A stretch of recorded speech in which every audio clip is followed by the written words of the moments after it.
तू नाहीयेस तर ती तुळस सुद्धा कोमेजत चालली.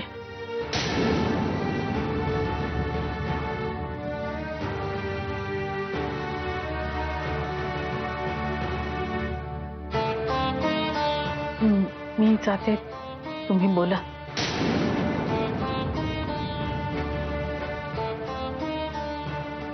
मला फक्त माझी सून या घरात परत यायला हवी.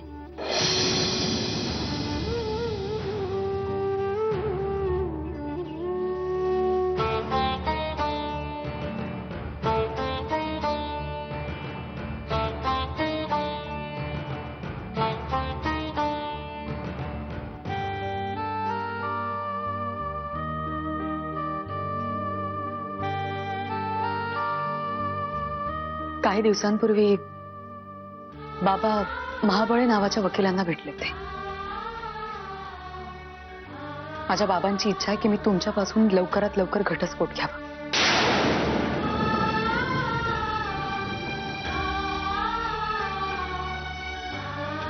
तुझी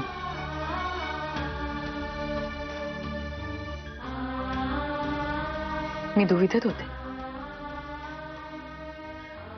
आजही जेव्हा स्वतःला विचारते तेव्हा एकच उत्तर मिळतं. तुम्ही जे केलंय त्यासाठी मी तुम्हाला कधीच माफ नाही करू शकणार. हो, पण हेही तितकंच खरंय. तुमच्याबरोबर मी सुखाचे जे काही क्षण घालवले ते मी कधीच नाही विसरू शकत. निदान त्या क्षणांना स्मरून तरी आपल्या नात्याला पुन्हा एकदा एक संधी द्यावी असं वाटलं होतं मला. पण आता काय? आताही काहीच बदललेलं नाहीये मंजिरी. अनघाचं इथे असणं हा निव्वळ योगायोग आहे. पण अशाच योगायोगातून तुमची आणि प्रियाची ती व्हिडिओ क्लिपही पाहिली होती मी. पण त्याचा आणि ह्याचा काहीच संबंध नाही. जाऊ दे ना सत्यजित, यावर आपण रात्रभर चर्चा करत बसू. मरायच्या आधी तुझ्याबरोबर आधी सारखा एक क्षण सुद्धा जगायला मिळणार असेल ना, तर मी आयुष्यभर ही चर्चा करत राहायला तयार आहे.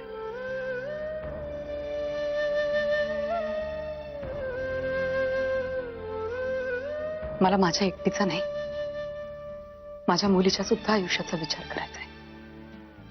तिच्यासाठीच सांगतोय मंजिरी, परत ये. आणि परत येऊन काय बघायचंय तिने? तिच्या वडिलांची अनेक अफेअर्स? मंजिरी, मी तुला सांगतो. तुम्ही जे सांगताय आणि जे मी बघते त्यात अजिबात मेळ बसत नाही सत्यजित. आणि असंही आता मला माझ्या डोळ्यांना जे दिसतंय ना त्यावर विश्वास ठेवायचा आहे.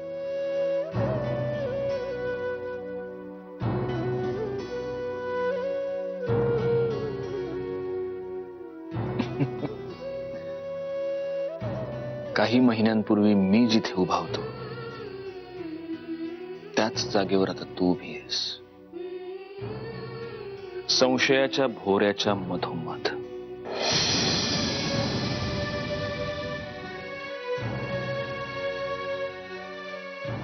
असेल ना, पण तसं जरी असलं तरी माझ्या संशयाला वास्तवाचा काहीतरी आधार आहे. तुमच्या बाबतीत तसं नव्हतं.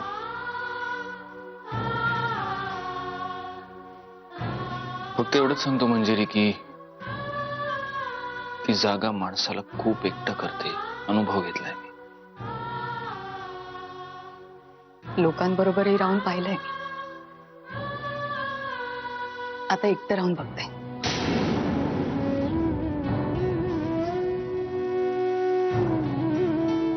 किती दिवस?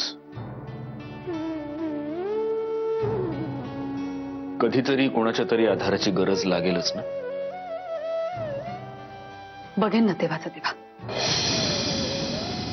तू जर डिवोर्सचा विचार करत असशील तर माझ्याकडून तुला तो मिळणार नाही. आतापर्यंत करत नव्हते, पण आता करणार आहे.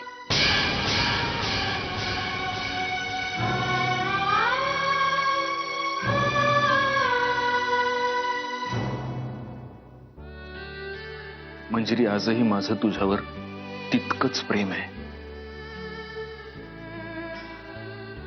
हे बोलण्याचं सुख तुम्ही माझ्यापासून हिरावून घेतलं ना.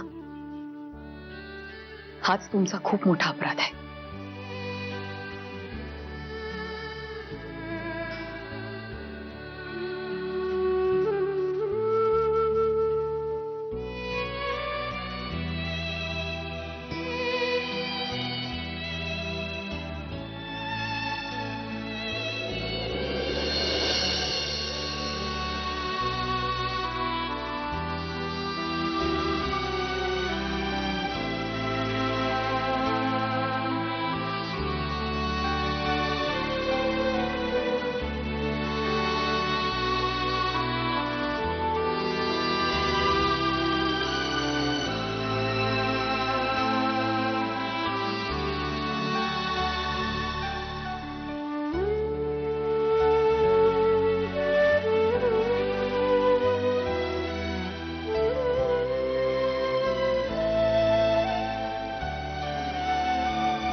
आई येते. काय बोलणं झालं तुमच्या? तू कधी येतेस परत? मला आणि शुभ्राला भेटायला तुम्ही कधीही येऊ शकता आई.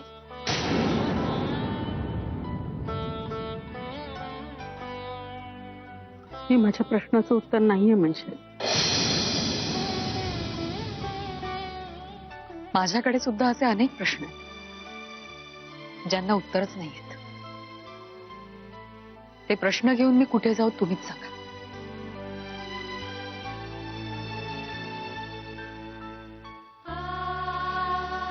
येते मी.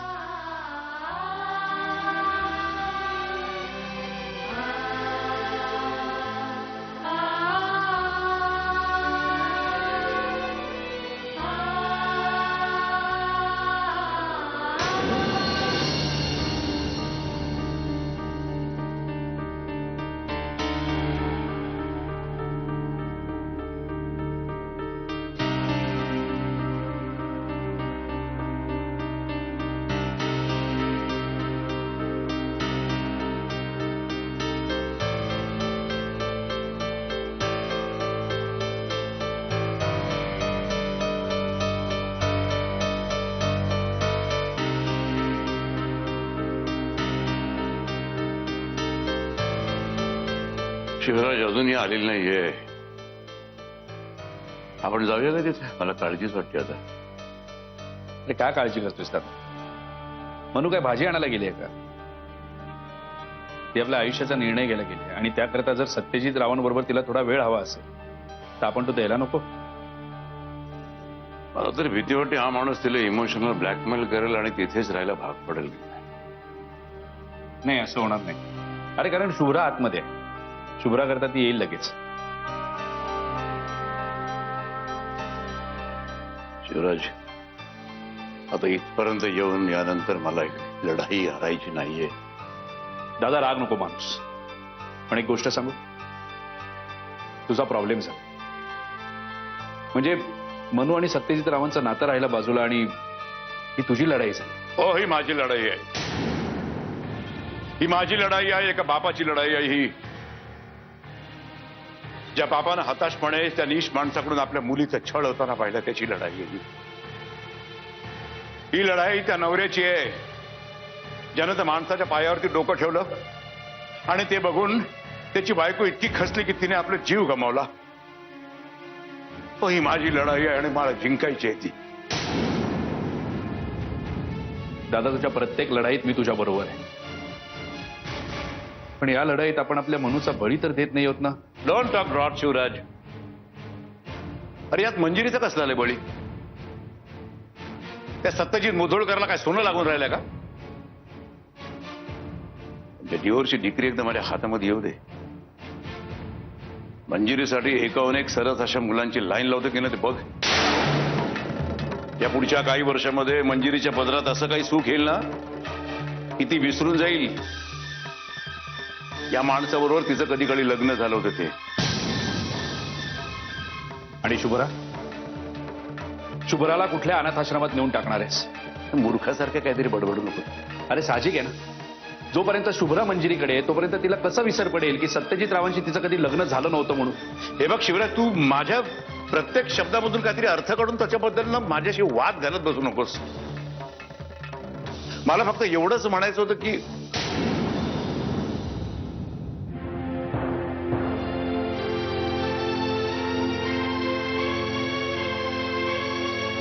भेटला का? हो. काय निर्णय झाला?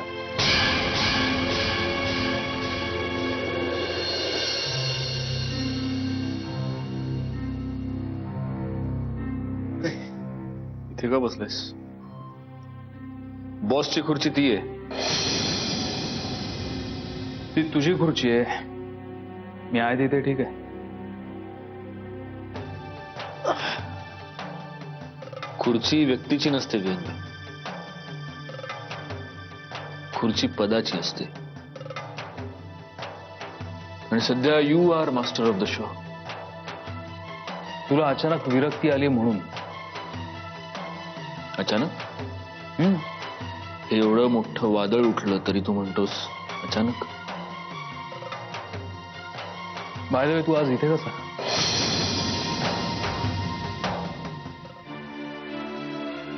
भांडण केल्यानंतर, आदळापट केल्यानंतर, मूर्खासारखी बकबक केल्यानंतर माणूस दुसऱ्या दिवशी कशासाठी येतो? मला नाही माहित. माफी मागितल्यानंतरच माफ करणार आहेस का?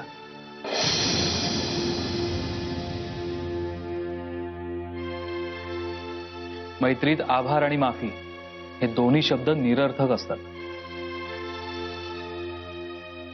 बस.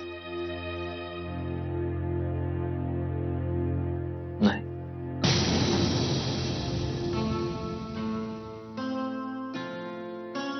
काय रे? नाही व्यंग.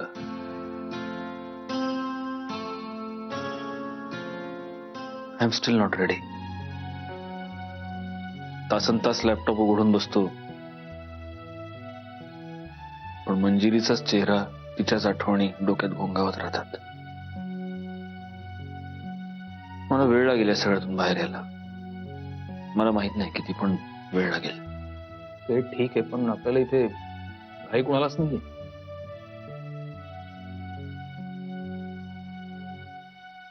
मंजिरी काल घरी आली होती.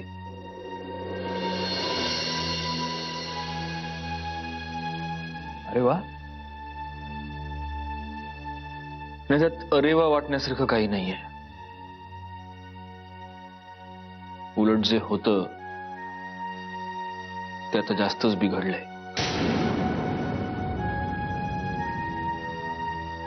म्हणजे काय झालंय काय नेमकं? ओ गॉड, तू काय मूर्ख आहेस का सत्यजित? तुला गरज काय होती अनघाला घरी घेऊन जायची? अरे मला काय स्वप्न पडलं होतं का की नेमकं त्याच वेळेला मंजिरी घरी येणार आहे म्हणून? नाही, पण मला नाही वाटत की वहिनी डिवोर्स पर्यंत जातील.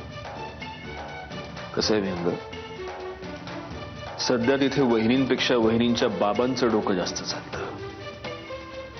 आणि आता तर काय त्यांना आयतं कोलीतच सापडलंय. साले एखाद्याचं नशीब बिघडावं तर किती बिघडावं? डोंट वरी, होईल सगळं ठीक. याच्यासारखं निरर्थक वाक्य या जगात नाहीये. यासारखं पॉझिटिव्ह वाक्य नाहीये जगात. सत्यजित, तू फायटर आहेस. You can. नाही रे, शरीरातून जीव निघून गेल्यासारखं वाटतंय. मला कळलंय तुला कशाची गरज आहे ते. मंजिरीनं शुभ्राबरोबर घरी परत येण्याची. ते नाही, तुला एका चॅलेंजची गरज आहे. सत्यजित, जोपर्यंत तुझ्यासमोर एखादा चॅलेंज येत नाही ना, तोपर्यंत तू अंगातली मरगळ झटकून खाडकन जागा नाही होणार. आपण एकमेकांचे खोडरबर ढापायचो ना, तेव्हापासून ओळखतोय मी तुला. साहेब, कुठे झालंय? कोणाचं आहे?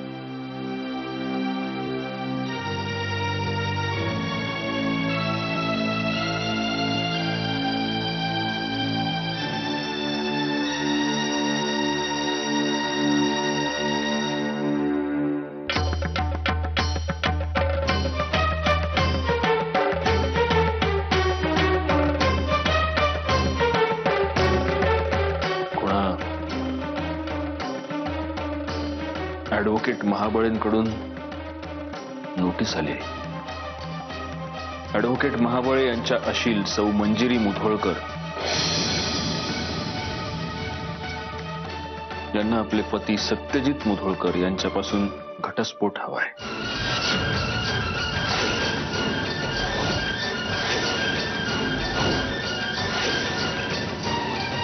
काय?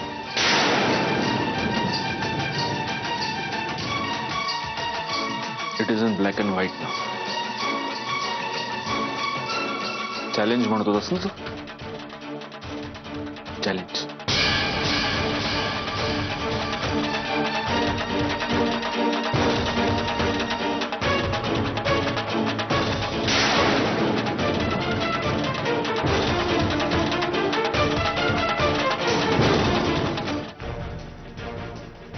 तेव्हा ना त्यांना नोटीसही मिळाल्या असतील. मग आता या पुढली स्टेप काय असेल आपली? जर डिवोर्स म्युच्युअल कन्सर्नने म्हणजे दोघांच्या सहमतीने झाला तर मग काही प्रश्नच उरत नाही. मग फक्त आपल्याला कोर्टाला 6 महिन्याचं सेपरेशन दाखवावं लागेल.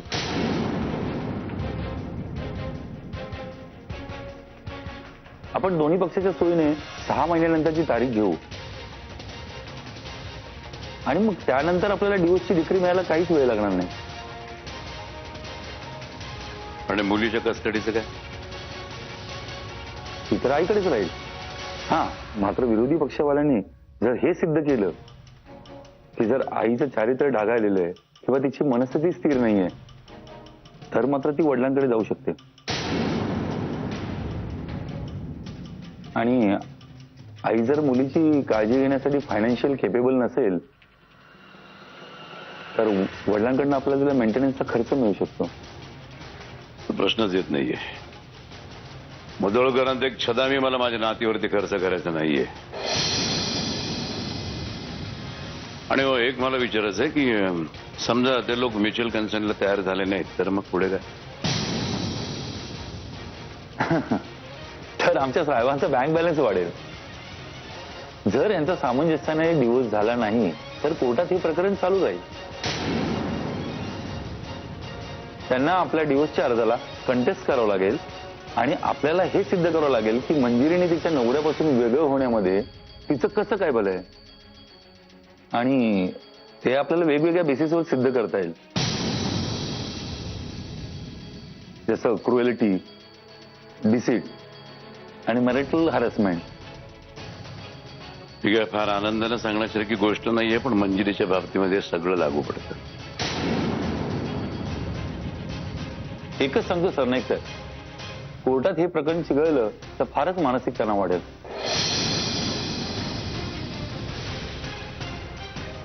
कारण इथे पर्सनल गोष्टीच्या उभ्या पाक्या निघतात, जुन्या जखमा उचवल्या जातात. महाबळे साहेब फार मोठे वकील आहेत. त्या लोकांनी जर कोर्टात केस लढवायची ठरवली तर महाबळे साहेब त्यांना कोर्टात फाडून खातील. आणि हे सगळं आपल्यासाठी सुखद असणार नाही. नाही म्हणजे आधीच कल्पना देऊन ठेवलेली बरी म्हणून सांगितलं. गद्रे साहेब, मी जरा बोलू का? मला मान्य आहे महाबळे साहेब खूप मोठे वकील असतील, पण कोर्टात ते जी केस लढवतात ना ती माझी आहे. आणि या केसमुळे जे आयुष्य पणाला लागणार आहे ते सुद्धा माझं आहे. त्यामुळे एका बाबतीत मी सांगते तेच व्हायला हवं. कोर्टात यांच्यावर किंवा यांच्या चारित्र्यावर कुठलीही चिखलफेक केलेली मला अजिबात चालणार नाही.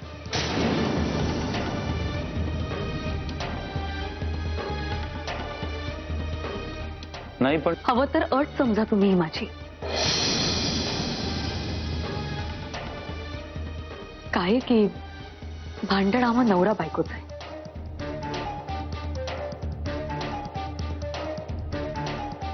आमच्या दुर्दैवाने ते कोर्टात जात आहे आणि त्यातही ते मी घेऊन जाते. पण म्हणून मला आमची डागाळलेली धुणी लोकांसमोर धुवायची नाहीये. आणि तसं जर होणार नसेल तर मला ही केसच लढवायची नाही.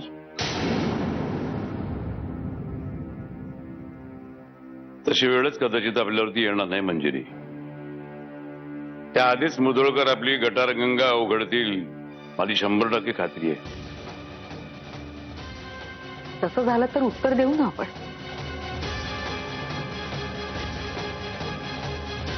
पण मी पुन्हा एकदा सांगते बाबा, मी लग्न केलंय त्या माणसाशी. ते नातं माझा गर्व होतं, मान होतं. त्या मानाच्या चिंधड्या व्हायच्या त्या झाल्या, पण त्याची लक्तर अशी लोकांसमोर वेशीवर नाही टांगायची मला. चिंधड्या झाल्या तरी त्या अशा गोष्टीच्या आहेत जी मला माझ्या जीवापेक्षा जास्त प्रिय होती. त्यामुळे मला त्या जपायच्या आहेत. बाजार नाही करायचा त्याचा.